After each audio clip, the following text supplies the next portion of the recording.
ഈശോ മിശിഹായ്ക്ക് സ്തുതിയായിരിക്കട്ടെ. സഹോദരങ്ങളെ, ദൈവം സ്നേഹമാണ്.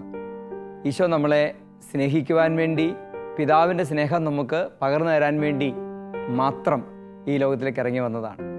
ഈശോയുടെ കുരിശുമരണവും ഉദ്ധാനവും എല്ലാം പിതാവിൻ്റെ സ്നേഹത്തിൻ്റെ ഒരു കുത്തൊഴുക്കാണ്, അതിൻ്റെ ഒരു വ്യക്തമായ അടയാളമാണ്.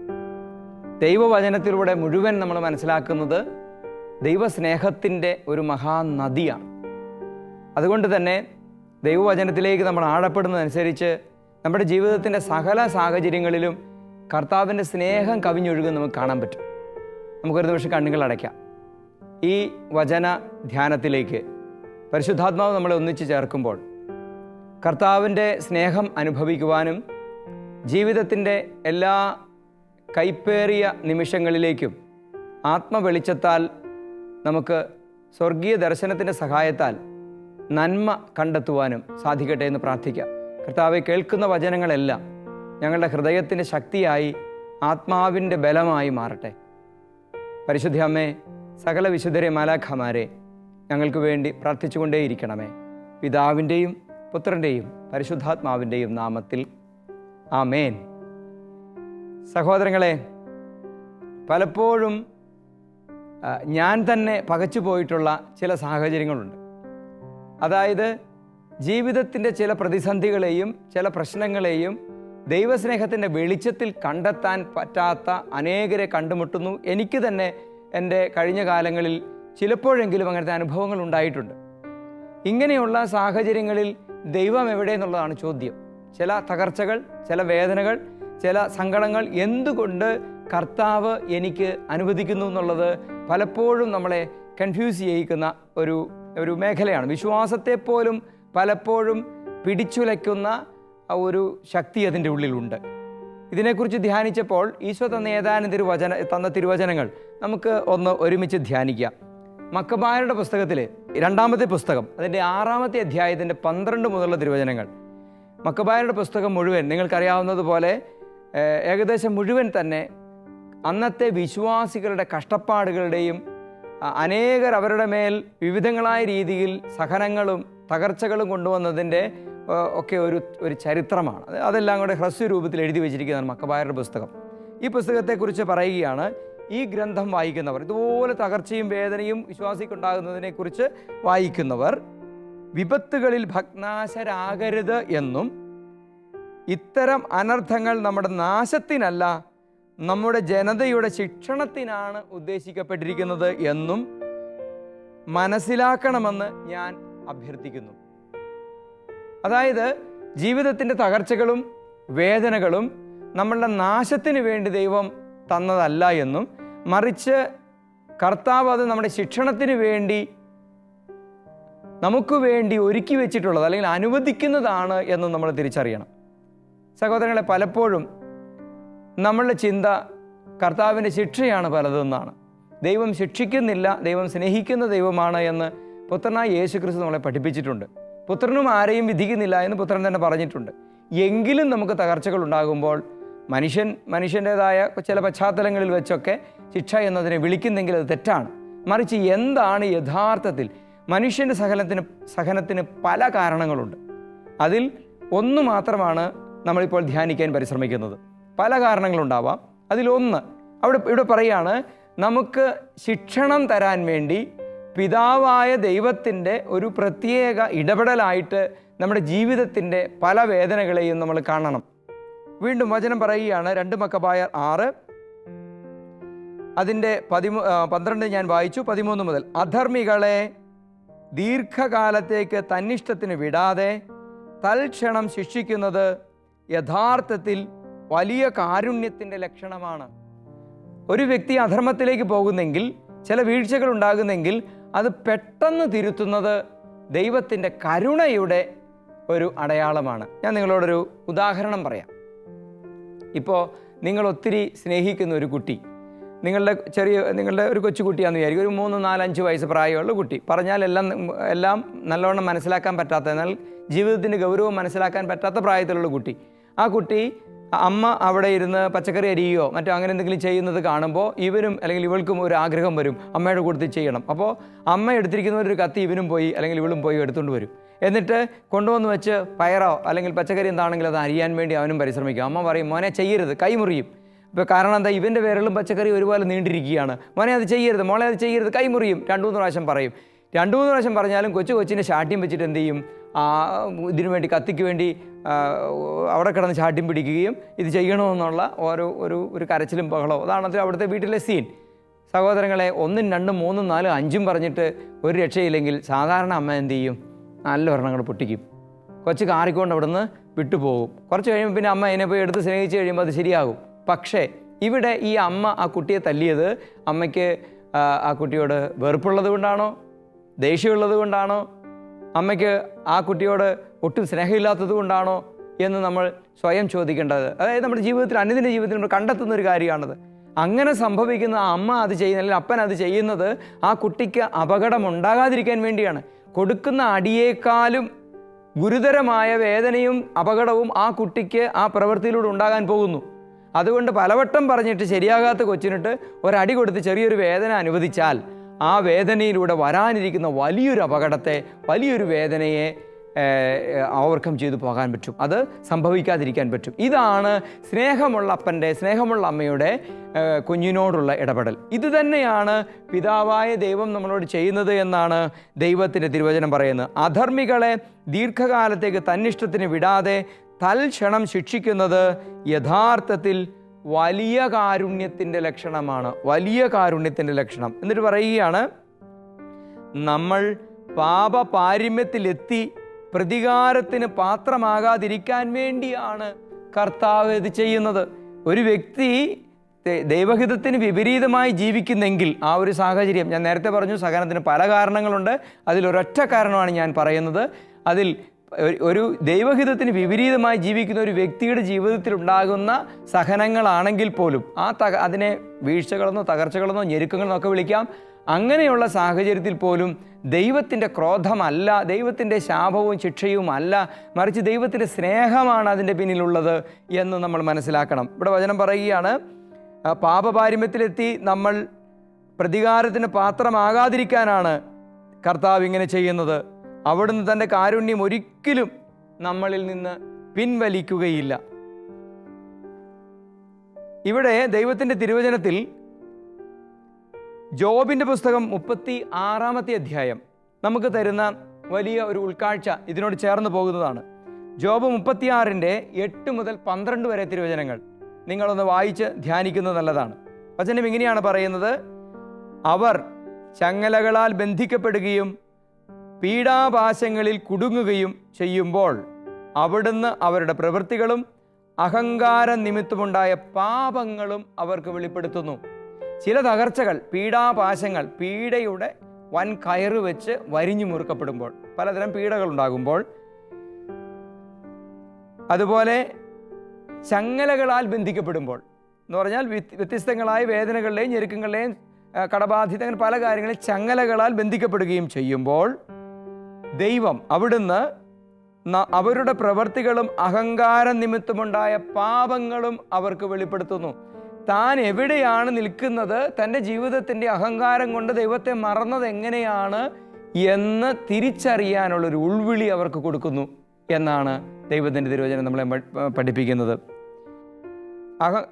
തുടർന്ന് വചനം പറയുകയാണ്, അവിടുന്ന് പ്രബോധനത്തിന് അവരുടെ ചെവി തുറക്കുകയും അകൃത്യങ്ങളിൽ നിന്ന് പിന്തിരിയാൻ അവരോട് കൽപ്പിക്കുകയും ചെയ്യുന്നു. ഞാൻ ഈ വചനം ഓർത്ത് നിങ്ങളോട് പറയുമ്പോൾ എൻ്റെ മനസ്സിലേക്ക് ഓർമ്മ വരുന്ന ഒരു സംഭവമുണ്ട്. ഒരിക്കലൊരു ധ്യാനം നടക്കുകയാണ്. ആ ധ്യാനത്തിൽ ഒരു സഹോദരൻ വ്യക്തിപരമായി ഇങ്ങനെ കണ്ട് പ്രാർത്ഥിക്കാൻ വേണ്ടി വരുമല്ലോ, അങ്ങനെ കയറി വരികയാണ്. ഞാനൊരു മുറിയിലിരിക്കുകയാണ്. അവിടുന്ന് വാതിലിൽ നിന്ന് കടന്നിങ്ങനെ വരുമ്പോൾ തന്നെ അദ്ദേഹം ഒരു ബൈബിൾ ഇങ്ങനെ പിടിച്ചിട്ടുണ്ട്. ആ വാതിൽ കടന്നിങ്ങ് വരുമ്പോൾ തന്നെ അദ്ദേഹം പറഞ്ഞു, അച്ഛാ, കഴിഞ്ഞ 50 വർഷങ്ങളായിട്ട് ഇത് ഞാൻ കൈകൊണ്ട് തൊട്ടിട്ടില്ലായിരുന്നു പറഞ്ഞു. ഞാൻ പറഞ്ഞു, കൊള്ളാതെ ചേട്ടാ, അത് ചേട്ടൻ ഇരിക്കുമെന്ന് പറഞ്ഞു. എന്നിട്ട് സംസാരിക്കാൻ തുടങ്ങി. അതെന്താ ചേട്ടാ അങ്ങനെ പറഞ്ഞതെന്ന് ചോദിച്ചു. കഴിഞ്ഞ 50 വർഷങ്ങൾ, അദ്ദേഹത്തിന് ഇപ്പോൾ 55-60 വയസ്സ് അങ്ങനെ ഒരു പ്രായമുണ്ട്. അദ്ദേഹം പറയുകയാണ്, 50 വർഷങ്ങളായിട്ട്, എന്നാൽ ബുദ്ധി കുറച്ച കാലം മുതൽ ഈ അടുത്ത കാലം വരെ വിശുദ്ധ ഗ്രന്ഥം കൈകൊണ്ട് തൊട്ടിട്ടില്ലായിരുന്നു. ഞാൻ ആ ചേട്ടനോട് കാര്യങ്ങളൊക്കെ ഇങ്ങനെ സംസാരിച്ചു. അദ്ദേഹം പറയുകയാണ്, അദ്ദേഹം ഒരു വലിയ ബിസിനസ്സുകാരനായിരുന്നു. അദ്ദേഹത്തിന് നല്ല നിലയിൽ ലക്ഷങ്ങളുടെ ലാഭമുള്ള ബിസിനസ് നടന്നുകൊണ്ടിരിക്കെ അദ്ദേഹം വിചാരിച്ചു അദ്ദേഹത്തിന് ദൈവത്തിൻ്റെ ആവശ്യമില്ല, ദൈവമൊന്നുമില്ല, ഇതൊക്കെ പണത്തിലെല്ലാം കയറി മറിയുന്ന കാര്യങ്ങളേ ഉള്ളൂ എന്നുള്ള രീതിയിൽ അങ്ങനെ ഒരു ആവശ്യത്തിന് വാഹനങ്ങളും സഹായിക്കാൻ വ്യക്തികളും എല്ലാത്തിനും സാഹചര്യങ്ങളൊക്കെ ഉള്ളപ്പോൾ പിന്നെ ദൈവം എന്തിന് അങ്ങനെ നടക്കുന്ന സമയത്താണ് പെട്ടെന്ന് ബിസിനസ്സിലൊരു തകർച്ചയുണ്ടാകുന്നത്. ഈ ബിസിനസ് തകർച്ച അദ്ദേഹത്തിൻ്റെ ലക്ഷങ്ങളുടെ കടബാധ്യതയിലേക്ക് അദ്ദേഹം കൊണ്ടുവരികയാണ്. ആത്മഹത്യ മാത്രം ബാക്കി മുന്നിൽ അവശേഷിക്കുമ്പോൾ വിശ്വാസിയല്ലല്ലോ, അതുകൊണ്ട് അങ്ങനെ മാത്രം നിൽക്കുമ്പോൾ ആരൊക്കെയോ പറഞ്ഞിട്ടാണെന്ന് തോന്നുന്നു അദ്ദേഹം ഒരു ധ്യാന കേന്ദ്രത്തിൽ ധ്യാനിക്കാൻ പോവുകയാണ്.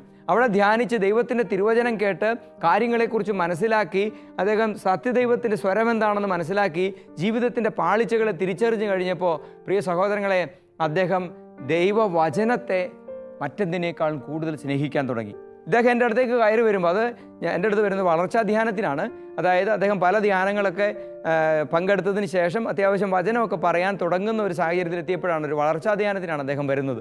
അദ്ദേഹം ഇപ്പോൾ ഞാൻ ഈ പറയുന്ന സ്ഥിതിയിൽ അദ്ദേഹം ദൈവവചനത്തെ സ്നേഹിച്ച് ചങ്കോടെ ചേർത്ത് നിർത്തുന്ന മനുഷ്യനാണ്.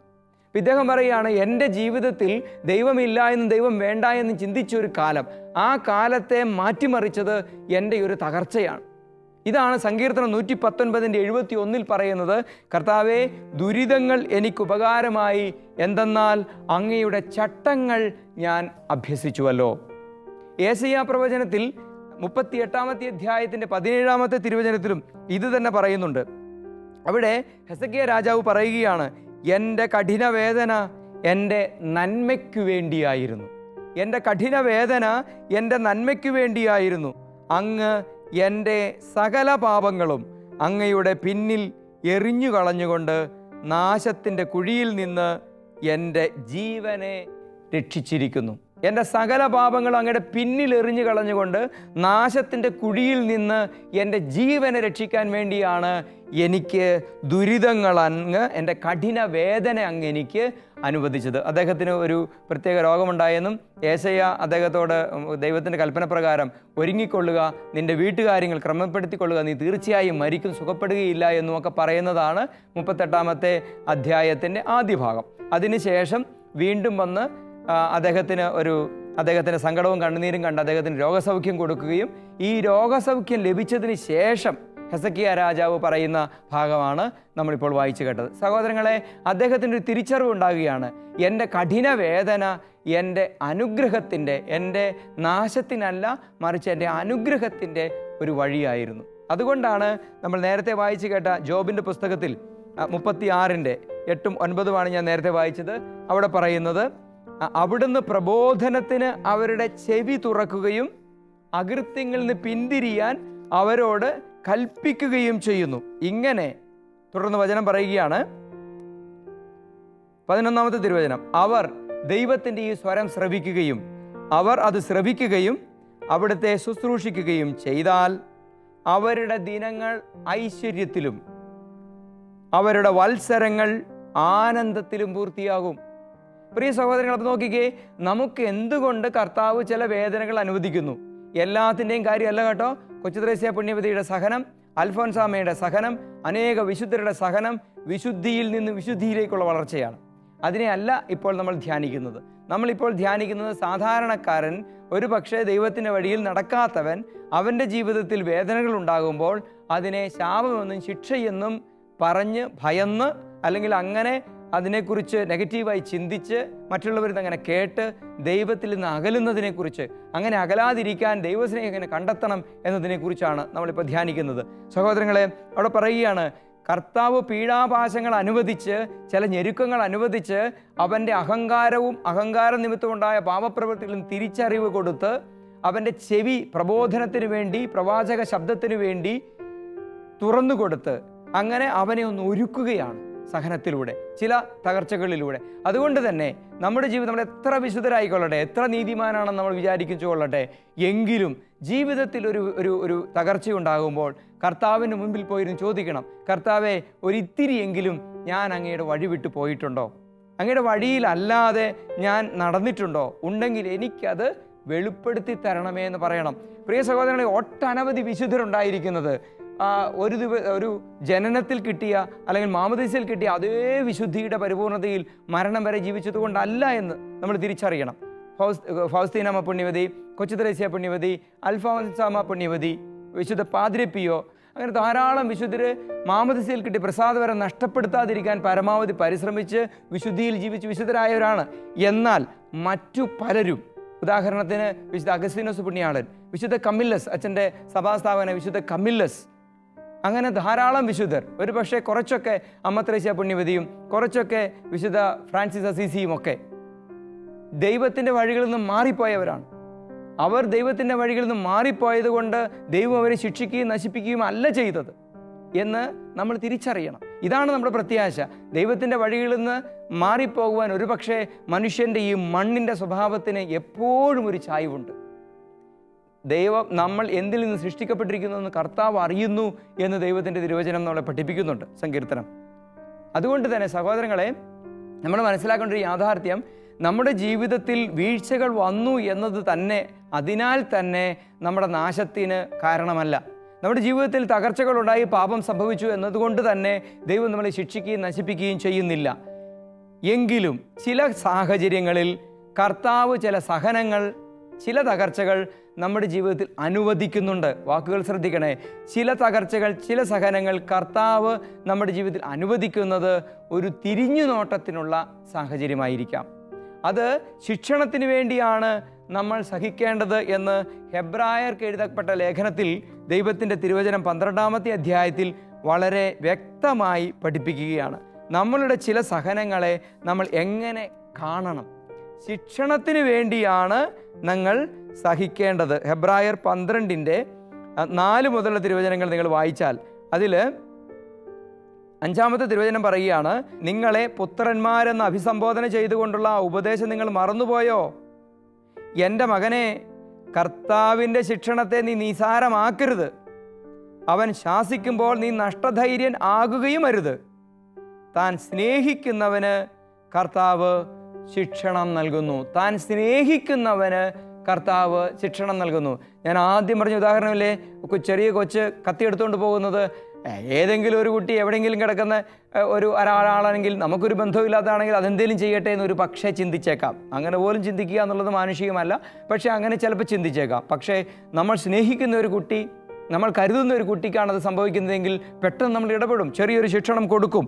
എന്നതുപോലെ തന്നെ ഇവിടെ പറയുകയാണ്, കർത്താവിൻ്റെ ശിക്ഷണത്തെ നിസാരമാക്കരുത്. അവൻ ശാസിക്കുമ്പോൾ നീ നഷ്ടധൈര്യനാകുകയും അരുത്. താൻ സ്നേഹിക്കുന്നവന് കർത്താവ് ശിക്ഷണം നൽകുന്നു. മക്കളായി സ്വീകരിക്കുന്നവരെ പ്രഹരിക്കുകയും ചെയ്യുന്നു. മക്കളായി സ്വീകരിക്കുന്നവരെ പ്രഹരിക്കുകയും ചെയ്യുന്നു. തുടർന്ന് വചനം പറയുകയാണ്, ശിക്ഷണത്തിന് വേണ്ടിയാണ് നിങ്ങൾ സഹിക്കേണ്ടത്. ശിക്ഷണത്തിന് വേണ്ടിയാണ് നിങ്ങൾ സഹിക്കേണ്ടത്. അത് നമുക്കൊരു ട്രെയിനിങ് ആയിട്ട് നമ്മൾ എടുക്കണം. പോലീസുകാരും പട്ടാളക്കാരും ഒക്കെ ട്രെയിനിങ്ങിന് എന്തെല്ലാം അടികൊള്ളുന്നുണ്ട്, എന്തെല്ലാം ശിക്ഷണം അവർ സ്വീകരിക്കും, ഇത്രമാത്രം വേദന അവർ കൊള്ളുന്നുണ്ടെന്ന് ആ ട്രെയിനിങ്ങിൽ പോകുന്ന കുട്ടികൾ സംസാരിക്കുമ്പോൾ മനസ്സിലാകുന്നുണ്ട്. എന്തിനു വേണ്ടിയാ? അത് രാജ്യം അവരോട് കാണിക്കുന്ന ദ്രോഹമാണോ? അത് അല്ല.